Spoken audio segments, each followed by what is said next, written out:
اور حدیث میں ہے کسی کے متعلق فرشتوں کو یہ کہا جا رہا ہوگا کہ فلاں 1 مہینے بعد، 2 مہینے بعد، 1.5 مہینے کے بعد اس کی فلاں وجہ سے موت آئے گی، لیکن وہ بندہ شادی کی تیاری کر رہا ہوگا، وہ بندہ جس کی موت کا آرڈر جاری ہو چکا ہے، فرشتے لے چکے ہیں، وہ اپنے کاروبار کے اور اپنے گھر بار کے بنانے میں مصروف ہوگا، اسے اندازہ تک نہیں ہوگا کہ شعبان کے اس مہینے میں اس کی موت کا پروانہ نکل چکا ہے۔ فرمایا گیا کبھی کبھار پورے شعبان کا مہینہ حضور صلی اللہ علیہ وسلم روزے سے رہتے اور یہ ارشاد فرماتے کہ یہ مہینہ ایسا ہے جس میں سارے لوگوں کے اعمال اللہ کے حضور جاتے ہیں، پیش کیے جاتے ہیں، اور میرے آقا فرماتے ہیں اس حال میں میرے اعمال پیش کیے جائیں اللہ کی بارگاہ میں کہ میں روزے کے عالم میں ہوں۔ جب میرے اعمال پیش کیے جائیں اللہ کی بارگاہ میں تو میں روزے کی حالت میں ہوں۔ تو یہ شعبان کا مہینہ جو اب رمضان المبارک کے قریب کر رہا ہے، لیکن بعض بزرگوں نے یہ بھی فرمایا شعبان میں موتیں بھی کثرت سے ہوتی ہیں۔ لوگوں کا یہاں پر حساب کتاب 15ویں شعبان کو جو اب شب برات آنے والی ہے لکھ دیا جاتا ہے، سال بھر میں کیا کیا ہونے والا ہے، کتنے لوگ جانے والے ہیں۔ کئی لوگوں کی کتابیں بند کر دی جاتی ہیں۔ حدیث پاک میں یہ بھی ہے کہ فیصلہ اللہ تعالیٰ فرشتوں کے حوالے فرما رہا ہوگا، حالانکہ جب ہم ماں کے پیٹ میں تھے تبھی لکھ دیا گیا ہے کہ کتنی عمر ہے، لیکن فرشتوں کو جو ٹرانسفر کیا جاتا ہے سال میں 1 مرتبہ، اگلے سال ان کا کیا کیا ہونا ہے۔ اور حدیث میں ہے کسی کے متعلق فرشتوں کو یہ کہا جا رہا ہوگا کہ فلاں 1 مہینے بعد، 2 مہینے بعد، 1.5 مہینے کے بعد اس کی فلاں وجہ سے موت آئے گی، لیکن وہ بندہ شادی کی تیاری کر رہا ہوگا، وہ بندہ جس کی موت کا آرڈر جاری ہو چکا ہے، فرشتے لے چکے ہیں، وہ اپنے کاروبار کے اور اپنے گھر بار کے بنانے میں مصروف ہوگا، اسے اندازہ تک نہیں ہوگا کہ شعبان کے اس مہینے میں اس کی موت کا پروانہ نکل چکا ہے۔ اسی لیے میں عرض کر رہا ہوں قرآن کی آیت اقترب للناس حسابهم وهم فی غفلۃ معرضون، اللہ فرماتا ہے لوگوں کا حساب بہت قریب آ چکا جبکہ وہ غفلت میں پڑے ہوئے ہیں۔ اب جس زمانے میں آپ زندگی گزار رہے ہیں یہ اتنی تیزی سے آپ کے اوپر سے گزر جائے گا کہ آپ کو احساس تک نہ ہوگا، بلکہ ایک حدیث کا مفہوم یہ بھی ہے کہ جوان بوڑھے نظر آنے لگیں گے اور بچے جوان نظر آنے لگیں گے۔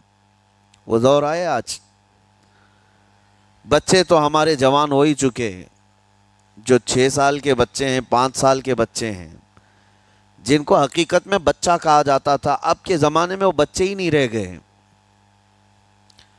8 سال کے بچے وہ بچے ہی نہیں رہ گئے۔ ساری اسکولوں کے حالات ہمارے پاس آئے دن نئی نئی خبریں آتی ہیں، 3ری جماعت کا، 4تھی کلاس کا بچہ خطرناک قسم کے نشوں میں مبتلا ہے جو بڑے بڑے جوان بھی نہیں کیا کرتے تھے۔ تو بچہ کہاں رہا؟ حضور پاک صلی اللہ تعالیٰ علیہ وسلم نے فرمایا تھا بچے جوان لگیں گے اور جوان بوڑھے، اور جوانوں کی حالت یہ ہے کہ سارے مزے اپنے بچپن میں اتنے کر لیے کہ جوانی میں طاقت ہی ختم ہو گئی۔ 25 سال کی عمر میں ایسے لگتے ہیں جیسے کہ بوڑھاپا آ گیا، کمزوریاں آ گئیں۔ 30 سال پہلے کے دور میں 40 سال کو بھی جوانی کہا جاتا تھا، اب کے دور میں 40 سال تو بڑھاپا ہو گیا۔ سال کی عمر کے بعد آج کے نوجوانوں کے جواب دینے لگ جاتے ہیں، اس کی وجہ یہ ہے کہ بچپن میں اپنے آپ کو برباد کر لیا، بچپن میں اپنے آپ کو ختم کر لیا، تو جو بچپنا تھا اس کو جوانی میں بتا دیا، اور جو جوانی ہے وہ بڑھاپے میں، اور جو بوڑھے اصل بوڑھے ہیں جن کو 60-70 سال کی عمر ملی ہوئی ہے، یہ اللہ تعالیٰ کی طرف سے ان کے لیے نعمت ہے۔ باقی قیامت کے قریب جو حالات ہیں وہ اس طرح کے ہیں۔ اور مزید میں آپ کو یہ بھی بتا دوں کہ زمانہ ترقی کرتے کرتے تمہیں ایسا سست اور کاہل بنا دے گا کہ تم کوئی کام کے لائق بھی نہیں رہ جائیں گے۔ بہت ساری چیزیں ہم سے رخصت ہو رہی بھی نہیں۔ ابھی کل ہی میں ذکر کر رہا تھا ابھی 10 سال پہلے 20 سال پہلے جو چیزیں ہمارے آنکھوں کے سامنے موجود تھی وہ اب غائب ہو چکی ہیں۔ خالی وقت اسے ملے تو نشہ بھی یاد آ جائے، خالی وقت اسے ملے تو عورتوں کی طرف میلان بھی بڑھ جاتا ہے، خالی وقت اسے ملے تو اس کو دولت لٹانے اور عیاشی کرنے کی فکر بھی سوار ہونے لگتی ہے۔ اپنے آپ کو وہ کسی چیز میں مصروف کر لے، اور سب سے بہترین مصروفیت کیا ہے؟ اللہ اور اس کے رسول کا ذکر پاک ہے۔ یہ سب سے بہترین مصروفیت ہے کہ تم نے اپنے آپ کو اس میں مصروف کر رکھا تو اللہ تعالیٰ دنیا کی تمام مصروفیتوں سے تمہیں آزاد کر دے گا، برائیوں سے آزاد کر دے گا۔ قرآن میں رب تعالیٰ فرماتا ہے وَقَالُوا حَسْبُنَا اللَّهُ وَنِعْمَ الْوَكِيلُ، جنہوں نے یہ کہا ہمارا رب ہمارے لیے کافی ہے، ہمارا اللہ ہمارے لیے کافی ہے، اور کیا ہی بہترین مددگار ہے، کیا ہی بہترین وکیل ہے جس نے یہ کہا۔ اللہ فرماتا ہے اس کے فوراً بعد آیت آئی ہے فَانْقَلَبُوا بِنِعْمَةٍ مِّنَ اللَّهِ وَفَضْلٍ لَمْ يَمْسَسْهُمْ سُوءٌ، اللہ ان لوگوں کو اپنی خاص نعمتوں میں لے جائے گا، ایسی جگہ جہاں کوئی برائی انہیں چھو بھی نہ سکے گے۔ جنہوں نے اللہ کی بارگاہ میں یہ کہا حسبنا اللہ ونعم الوکیل، آگے بھی ہے دوسری آیت ہے نعم المولا ونعم النصیر، جس نے یہ کہا اللہ فرماتا ہے ان بندوں کو اللہ نعمتوں میں لے جائے گا اور فضل میں لے جائے گا، ایسی جگہ لم یمسسہم سوء، جہاں انہیں کوئی برائی چھو بھی نہ سکے گی، کوئی برائی نہ آ سکے گی۔ اسی لیے کثرت سے اپنے آپ کو مصروف رکھو۔ یہ جو محافل ہماری ہو رہی ہیں اللہ کرے کہ ہمیشہ قائم رہیں۔ ہم ہفتے میں ایک مرتبہ ذکر کی مجلس میں آتے ہیں اپنے دل کو اللہ تعالیٰ کی یاد سے معمور کرنے کے لیے، ویسے کھانا تو دن میں 3 مرتبہ اور کوئی تو 5 مرتبہ کھاتے ہیں۔ اپنے جسم کا بھرپور خیال رکھا جاتا ہے، ہماری روح کے خیال کے لیے ان مجلسوں میں آنا ضروری ہے، یہ مجلسوں کی پابندیاں۔ اور اگر آپ اس کو ہی یہ سمجھ کر نہ چلیں کہ ہم نے ایک بار ہفتے میں ذکر کر لیا تو اب کافی ہے، ہماری گاڑی بھی جو ہے پیٹرول بار بار مانگتی ہے، اس کو جس طرح سے چلاتے ہیں اس طرح سے اس کی خواہش بھی ہے۔ روزانہ گاڑی کو اگر کہیں کھڑی کر رکھیں تو زیادہ پیٹرول نہیں لگے گا، لیکن چلتی رہے تو بار بار پیٹرول کی ضرورت ہے۔ ہم میں سے ابھی کوئی ایسا نہیں ہے جو بستر پر پڑا ہوا ہے، ہر کوئی چل رہا ہے، پھر رہا ہے، دنیا میں مصروف ہے۔ تم اپنے کھانے پانے بھی کر رہے ہو، لوگوں سے ملاقات بھی کر رہے ہو، اس کا مطلب ہے تمہاری گاڑی چل رہی ہے اور اس کو پیٹرول بار بار چاہیے۔ اور یہی جو ایندھن ہے یہ پیٹرول ہے، اس کا کام یہ اللہ تعالیٰ کا ذکر کرتا ہے، تمہارے جسم کو بیلنس رکھنے کے لیے، تمہاری فکروں کو بیلنس رکھنے کے لیے، تمہارے دماغ کو صحیح سلامت ایک نہج پر رکھنے کے لیے یہ ذکر کی محافل قوت دیتی ہیں۔ اگر اس ہفتے میں آپ نے ذکر کیا نہیں ہوا تو آپ اپنے ہی گھر پر سونے سے قبل بستر پر بیٹھ کر کیوں اللہ کا ذکر نہیں کر لیتے؟ 5 منٹ 10 منٹ اس مولا کو پکار کر کے سونے میں کیا حرج ہے؟ لوگ موبائل دیکھتے، گانے سنتے، فلمیں دیکھتے ہوئے سو جاتے ہیں، لیکن اللہ رب العزت کو یاد کر کے سونے والا، میرے عزیزو قرآن میں مولا فرماتا ہے فَأَذْكُرْكُمْ، اس کا وعدہ ہے تم مجھے یاد کرو میں تمہیں یاد کروں گا۔ اور اس کی تفسیر میں اللہ تعالیٰ کے اس قول میں، اس فرمان کی تفسیر میں بزرگوں نے فرمایا اللہ کیسے یاد کرتا ہے بندے کو؟ اللہ بندے کو کیسے یاد کرتا ہے؟ جب تم اس کی یاد میں مصروف رہے، اپنے آپ کو بزی کر رکھا، اللہ تمہیں کیسی جگہ یاد کرتا ہے؟ فرماتے ہیں مفسرین کہ بندہ تو لوگوں میں اللہ کو یاد کیا، اور اللہ بندے کو فرشتوں میں یاد کرتا ہے۔ فرشتوں کے درمیان تمہارا ذکر ہونے لگتا ہے کہ فلاں کا بیٹا فلاں آج میرا ذکر کر رہا تھا۔ آج محفل ذکر سے جتنے نکلیں گے اللہ کریم ہمارا ذکر فرشتوں میں ضرور فرمائے گا، فرشتوں میں ضرور ذکر ہوگا کہ فلاں بندہ آج ذکر میں مشغول تھا۔ اور پھر یہ بھی فرمایا بزرگوں نے، مفسرین نے، کہ اللہ تعالیٰ وہاں یاد کرتا ہے جہاں فرشتے ہوں، فرشتوں کی محفل میں تمہارا ذکر۔ اور اس کے علاوہ یہ بھی فرمایا گیا کہ تم دنیا میں زندگی میں اسے یاد کرتے تھے اور وہ تمہیں مرنے کے بعد قبر میں یاد کرے گا۔ جب دنیا تمہیں چھوڑ دیتی ہے تب اللہ تعالیٰ تمہیں یاد فرماتا ہے. فَاذْكُرُونِي أَذْكُرْكُمْ کا مطلب یہ ہے وہ تمہیں یاد فرمائے گا، لیکن اس کے لیے کثرت سے تم اللہ کو یاد کرو، اللہ کو یاد کرو. تو بہرحال میرے عزیزو، قیامت کی نشانیاں جو ہم نے آج مختصر آپ کے سامنے رکھی، وہ بہت تیزی سے تمہارے سروں پر آ رہی ہیں اور تمہارے ہاتھوں سے بہت سارے کام اب چھن جائیں گے. آپ ترقیات میں خوشی سے بات کرتے ہوئے بیٹھتے ہیں نا، ڈسکس کرتے رہتے ہیں کہ سنا ہے ایسی کار آ رہی ہے کہ وہ اب بغیر ڈرائیور کے چلے گی، روبوٹ سے چلے گی. اس کو تو ہم خوشیوں میں ڈسکس کرتے ہیں کہ اچھا ایسا ہونے والا ہے. پہلے ایسا تھا کہ موبائل آپ بٹن کے دباتے تھے، کسی نے اگر خبر کر دیا کہ نہیں بعد میں صرف ٹچ کرنے سے آتا ہے تو آپ کہتے اچھا ایسا بھی آنے والا ہے. لیکن آپ کوئی کہے تو آپ کو کوئی تعجب نہیں، ٹچ اسکرین، کوئی تعجب کی بات نہیں. بنا ڈرائیور کے گاڑیاں آ جائیں گی. اس طرح ہوتے ہوتے نظام زندگی اس قدر بدل جائے گا، اس قدر بدل جائے گا.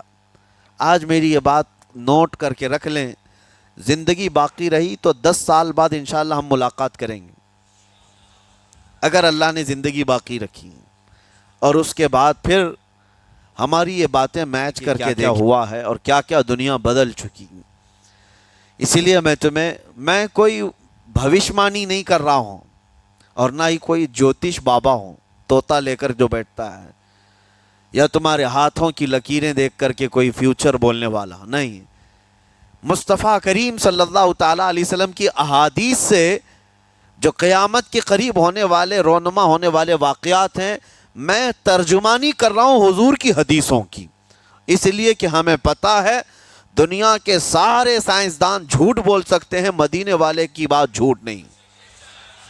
میرے آقا صلی اللہ تعالیٰ علیہ وسلم کا فرمان جھوٹا نہیں ہو سکتا. اس لیے اگلا دور جو آ رہا ہے وہ بڑا سخت ترین ہے. اب آپ دیکھیں، محنت سے عاجز، ہر چیز سے محنت سے تمہیں نکال لینا ہے. میں نے تو لکھنے پڑھنے کی ایک مثال دی کہ تمہارے ہاتھوں سے قلم چلا جائے گا، تمہارے پاس سے کتابیں جو پرنٹ ہوتی تھی یہ بھی چلی جائیں گی. بس تم موبائل میں آڈیو کتابیں سنتے رہو. اور دور تو ایسا ہوگا کہ کچھ لکھنا بھی ہے وہ بھی ابھی آ ہی چکا ہے. وائس کمانڈ جو ہوتا ہے اس کو بولو، وہ لکھ کر کے دے دے گا. تم اس میں موبائل میں جو بولو گے وہ ٹائپ بھی ہو جائے گا. تو جب آپ کے بولنے سے سب لکھ بھی جاتا ہے تو قلم اٹھانے کی ضرورت کیا ہے؟ قلم چھوٹ گیا تمہارے ہاتھ سے، یہ سب چیزیں چھوٹ جائیں گی.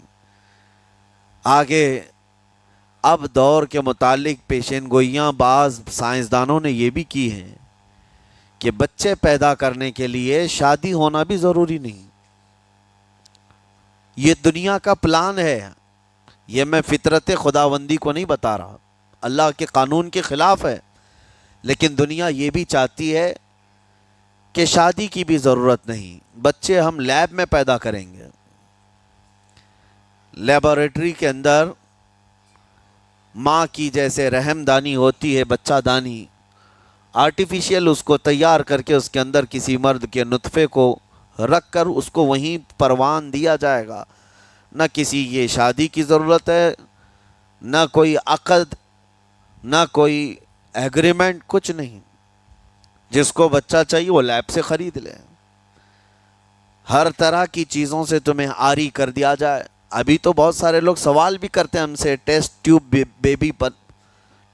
بیبی کے متعلق. جس کو بچے نہیں ہو رہے ہیں، کیا وہ اس طرح سے ٹیسٹ ٹیوب بیبی سے جو آج ایک طریقہ کار ہے بچے پیدا کر سکتے ہیں یا نہیں؟ اس کے کئی طریقے ہیں سائنس میں کہ اسی مرد کا نطفہ اسی کی عورت میں رکھ کر کے اس کو پروان دیا جائے، اور بعض دوسرے طریقے کہ کسی دوسرے کا لا کر اس کی عورت میں رکھ دیا جائے. یہ تو سراسر حرام ہے، زنا ہے. لیکن ائمہ اکرام، فقہاء اکرام نے حلال رشتے کے اندر ہی مرد اور عورت جو شادی شدہ ہیں ان کو بھی اس طریقے سے بچہ حاصل کرنے کی اجازت نہیں تھی. وہ ناجائز ہے، ناجائز ہے. بچے دینا یہ اللہ کی شان ہے۔ حضرت ابو ہریرہ رضی اللہ تعالیٰ عنہ حضور صلی اللہ علیہ وسلم کی بارگاہ میں حاضر ہوئے، عرض کرتے ہیں عرب والے لوگ عزل کرتے ہیں یا رسول اللہ، یعنی بچے نہ ہونا نہیں چاہیے کسی کو، تو پریکاشن لیتے تھے وہ لوگ، اس کا طریقہ کار ان کا الگ تھا عربوں کا، وہ انزال نہیں کرتے، اس سے پہلے جدا ہوتے۔ حضرت ابو ہریرہ رضی اللہ تعالیٰ عنہ نے حضور کی بارگاہ میں پوچھا کہ ایسا کیا کرنا کیسا ہے؟ نبی پاک صلی اللہ تعالیٰ علیہ وسلم نے ارشاد فرمایا اگر رب تبارک و تعالیٰ چاہے تو بھی بچے عطا کرے گا، کوئی عزل کر لے الگ ہو جائے، اگر مولا کو دینا ہو تو اس حال میں بھی اللہ تعالیٰ بچے عطا کرے گا۔ جو مولا بغیر باپ کے عیسیٰ پیدا فرماتا ہو۔ تو بہرحال میں بات الگ نہ چلی جائے اس لیے عرض کر رہا ہوں کہ اگلے دور میں سارے کام کاج تمہارے ہاتھوں سے نکل جائیں گے، عاری کر دیا جائے گا اور تمہیں سست اور کاہل بنا دیا جائے گا، اور جب بندے کے پاس کوئی کام ہی باقی نہ رہے تو اس کا دماغ شیطانی بن جائے گا، اور شیطان اس کو ہانکتا رہے گا صبح سے شام تک صبح تک۔ اور میں آپ کو بتا دوں دنیا یہ چاہتی ہے کہ رات کو دن بنا دے، یعنی کوئی رات کا تصور ہی نہ رہے، نہ اندھیرا ہے نہ ہی کوئی اس طرح کی تاریکی، بلکہ پورا ٹوٹل 24 آورز ایسا ہی اجالا دکھنا چاہیے، تمہاری نیندیں ختم ہو، کسی کے لیے بھی اندھیرا ہو گیا چلو سوئیں۔ یہ اللہ کے جتنے نظام ہیں اس سے یہ دنیا چھیڑ چھاڑ کرنے کی کوشش کر رہی ہے۔ یہ جو خفیہ طاقتیں ہیں دنیا کو جو چلا رہی ہیں، وہ فری میسن ہوں اور سیکریٹ تنظیمیں جو آج دنیا میں کام کر رہی ہیں، وہ قانون خداوندی سے چھیڑ چھاڑ کرنا ان کی فطرت ہے، عادت ہے۔ ہر چیز جو اللہ تعالیٰ کی بنائی ہوئی، پہاڑوں کو اپنی جگہ سے ہٹا دینا۔ عرب میں آج پتہ ہے آپ کو، سعودی میں سب سے زیادہ پہاڑ کاٹے جا رہے ہیں، پہاڑ اتنے کاٹتے ہیں وہ لوگ، پورے کے پورے پہاڑوں کو انہوں نے زمین سے الگ کر دیا، اور وہاں پہاڑ کا وجود ہی نہیں۔ مکہ میں جا کر آپ دیکھ لیں، مدینے میں جا کر دیکھ لیں، 4 سال 5 سال کنٹینیو کئی مشینیں لگا کر کے پورے پہاڑ کو صاف کر دیا، پتھر کے پہاڑ۔ اصل میں یہ نظام قدرت ہے، پہاڑ یوں ہی نہیں بنائے اللہ نے زمین پر۔ والجبال اوتادا، یہ میخ بنا کر کے اس میں گاڑ دیے گئے تاکہ زمین ہلنے نہ پائے، زمین پانی پر ہے، اور جب پہاڑوں سے چھیڑ چھاڑ کیا جائے گا زمینوں میں زلزلے آئیں گے، ادھر سے ادھر زمین ہل جائے گی۔ اور تو اور انہوں نے اپنی ٹیکنالوجی کو بڑھاتے قانون خداوندی میں چھیڑ چھاڑ کے لیے کیا نہیں کیا، انہوں نے جعلی اور آرٹیفیشل ارتھ کویک لانے کی کوششیں کی، مصنوعی زلزلے، مصنوعی بارش ہوتی نہیں، لیکن پورے کلاؤڈ کو جمع کر کے، بادلوں کو جمع کر کے ایک جگہ، اور پھر اس کو کیمیکل کے ذریعے سے پانی برسا دیا جائے۔ لوگوں کو لگتا ہے کہ ابر چھا گیا اور پانی آنے لگ گیا، یعنی بارش بھی مصنوعی برسائی جائے، ہوائیں بھی مصنوعی چلائی جائیں، پہاڑ بھی کاٹ دیے جائیں، جعلی زلزلے لائے جائیں۔ سونامی کو بھی لانے کی ترکیبیں ان لوگوں نے سوچی کہ زیر زمین جو لاوا ہوتا ہے اس کے اندر دھماکہ کر دیا جائے تاکہ پانی کی موجیں بے قابو ہو کر بہت زیادہ لہریں اٹھ جائیں اور دنیا میں تباہی مچائیں۔ بیماریاں اللہ کی طرف سے آتی ہیں، لیکن بیماریاں یہ لیب میں بنانے کی کوشش کرتے ہیں کہ وائرس بنائے جائیں اور لوگوں کے درمیان چھوڑ دیے جائیں، جس کو آج دنیا کی بڑی طاقتیں بایو ویپن کا کہتی ہیں، یعنی ہتھیار صرف گولہ بارود بندوق اور میزائل ہی نہیں ہیں، ہتھیار یہ وائرس بھی ہیں، کیمیکل بھی ہے، دوائیوں کی شکل میں۔ یہ برسوں سے یہ تنظیمیں اس بات پر کام کر رہی ہیں، حتیٰ کہ یہ نظام قدرت کو، نظام خداوندی کو پورے اکثر بدلنے کے لیے انہوں نے مردوں کو عورت بنانا، عورتوں کو مرد بنانے کی بھی مہم چھیڑ رکھی ہے۔ ٹرانسجینڈر، ان سب کو خاص قانونی حق دیا جائے گا، اور مرضی سے آدمی اپنے جینڈر کو، اپنی جنس کو چینج کروا لے، یہ قانون خداوندی میں چھیڑ چھاڑ ہے نہیں۔ اور انسان کو جس کام کے لیے پیدا کیا گیا تھا اس کام سے اس کو عاری کر دیا جائے، کاہل بنا دیا جائے۔ اسی لیے دیکھیں وہ رحمان مولا چاہے تو تمہیں گھر میں بٹھا کر خوب رزق دے، وہ غفار ہے جو چونٹیوں کو اپنے سوراخ میں رزق دیتا ہے، مچھلیوں کو پانی کے اندر رزق دیتا ہے، وہ اشرف المخلوقات کو کیوں نہیں کھلائے گا؟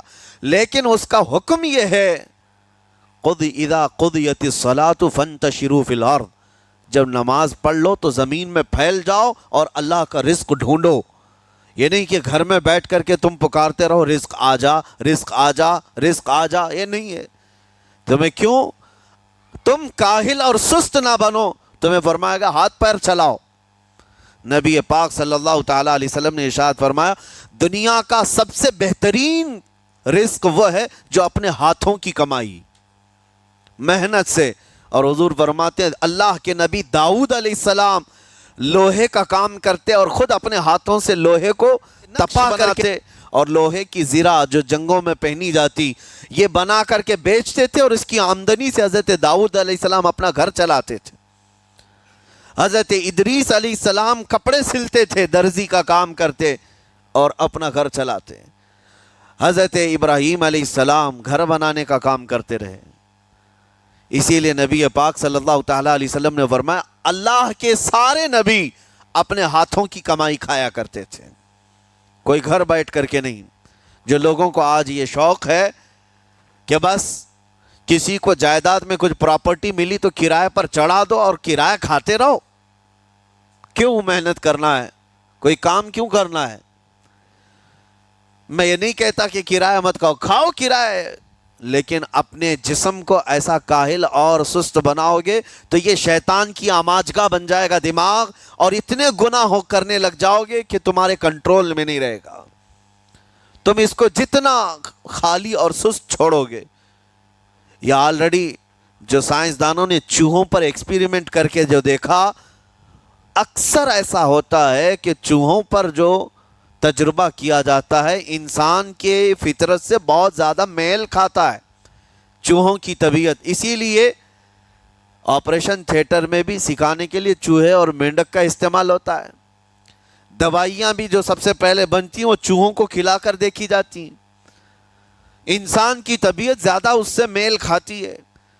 تو جو چوہوں کو ساری سہولیات دے دی گئی تھی تو وہ آپس میں شہوت میں مبتلا ہو گئے اور ایک دوسرے کا قتل کرنے لگے۔ یہی حال انسانوں کا بھی ہوگا، جب ان کو ساری سہولیات ایک جگہ مل جائیں گی تو یہ ایک دوسرے کا قتل شروع کر دیں گے، یہ کثرت سے گناہ کرنے لگیں گے اور ایک دوسرے کا قتل کریں گے۔ اسی لیے آپ کو میں جو بات کہہ رہا تھا وہ ادھوری رہ گئی۔ وہ رب تبارک و تعالی چاہے تو گھر بیٹھا کر تمہیں کھلائے، لیکن آپ مجھے یہ بتاؤ، یہ جو مسجد میں بلاتا ہے تمہیں رب تعالی 5 وقت، فجر میں، ظہر میں، عصر میں، مغرب میں، عشاء میں، اور ہر ایک میں تمہیں اپنی پیشانی زمین پر رکھنی ہے، ہاں ایک مخصوص طریقہ ہے۔ کیوں؟ کریم کیا تمہارے ان اعمال کا محتاج ہے؟